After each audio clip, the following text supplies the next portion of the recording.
Let's go to London and catch up with our good friend and editor of Spiked Online, Brendan O'Neill. Brendan, this is extraordinary. Joe Biden turns up in your neck of the woods and says global warming is the biggest challenge in the world. It's typical of Biden to make such a ridiculous comment. I mean, it really demonstrates that the cult of environmentalism really has become this all-encompassing, almost religious outlook. Every single facet of life now has to be interpreted through climate change alarmism. You know, every single issue gets reduced to a question of climate change and what impact it will have on climate change. So now even national security, international security can only be talked about in these terms.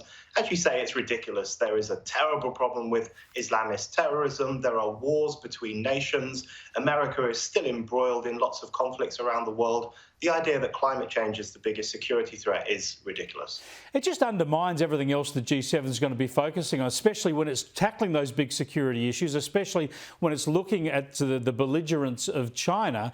It just undermines everything to make global warming this preeminent security challenge. I think it demonstrates that global warming and climate change, it's really the only issue that molds together the Western elites at the moment. You know, they're divided on so many things, or they're indecisive on so many issues. The only thing that really unites them, the only glue they have, the only political glue holding them together is a shared belief in the end of the world as a consequence of man's behaviour, and a shared sense of mission when they introduce net zero targets or talk about reducing carbon emissions.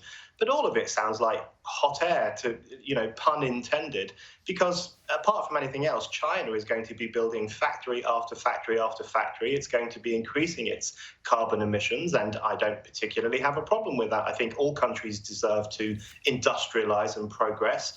So all this talk at the G7 about what Western nations must do to reduce their carbon output, all of that's going to be offset by the growth of China, India, Brazil. So the whole thing just seems like a waste of time to me.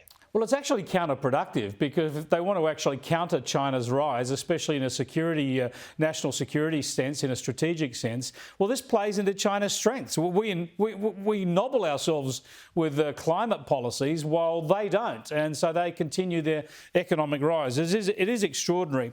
Brendan, I wanted to get your thoughts also on the vaccine rollout again, just an update, because there's been another death in Australia associated with the AstraZeneca vaccine. So that's 2 deaths this year from that vaccine when we haven't had any COVID deaths.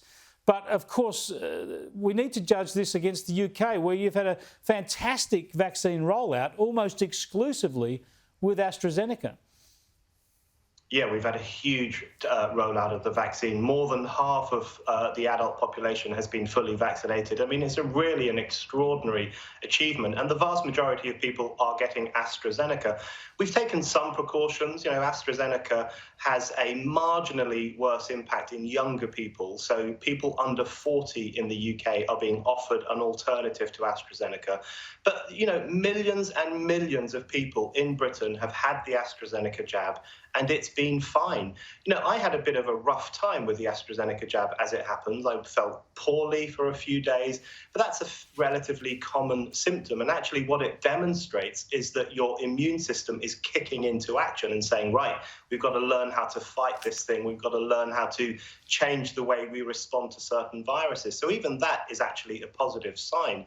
It's a safe vaccine. It's safer than getting COVID-19. You are far more likely to get seriously ill from COVID-19 than you are from the AstraZeneca vaccine. So I think the rollout needs to go ahead in Australia, because, you know, you guys need to open up to the world. And I think one of the only ways you can do that, presumably, is by vaccinating and making sure this COVID is no longer a threat, and then reopening your borders. Yeah, now I've got to get your thoughts on a couple of examples of wokeness in sport. First up, in the world of football, as you would call it, people taking the knee. We've had a lot of this in other sports in Australia and around the world, but a couple of times taking the knee, booing from the crowd. Explain to us what's going on here.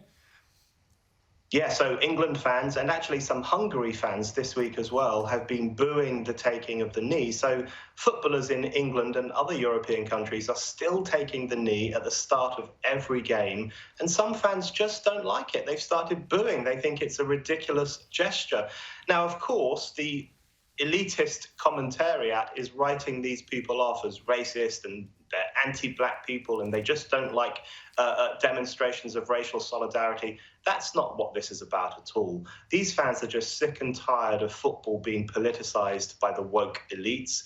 They are opposed to the ideology of Black Lives Matter, which is a very divisive, destructive ideology in my view, and they don't understand why they have to be subjected to this lecture at the start of every game, constantly being reminded about social problems when they just want to watch a game of football. So I think I'm fully support the fans booing it. I think this is the start of a working class pushback against the intervention of wokeness into every area of life. Yeah, they'd probably get on board at the start or for a special occasion. But as you say, to go on week after week, month after month, every game seems to be overkill and a classic virtue signalling.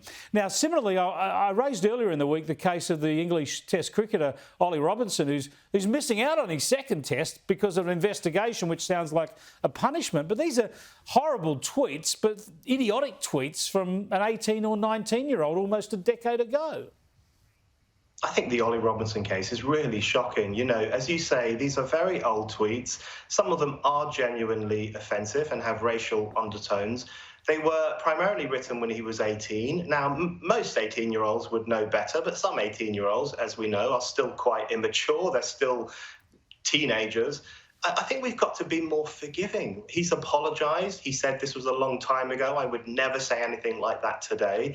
We've got to be more open to people changing their ways. But what we have with cancel culture is just this incredibly unforgiving, spiteful culture where we're now even trawling through people's social media history to find things that we can use against them in the here and now. People refer to this as offence archaeology, digging around in the past for offensive things that you can use to try to destroy someone's life. My view is that the cancel culture mob that wanted to ruin Ollie Robinson's life in the best week of his life when he was playing Test cricket, I think those people are far more morally objectionable than an 18-year-old saying stupid stuff on Twitter. Brendan O'Neill, straight to the point as usual. Thanks for joining us. Thanks, Chris. Brendan O'Neill there in London.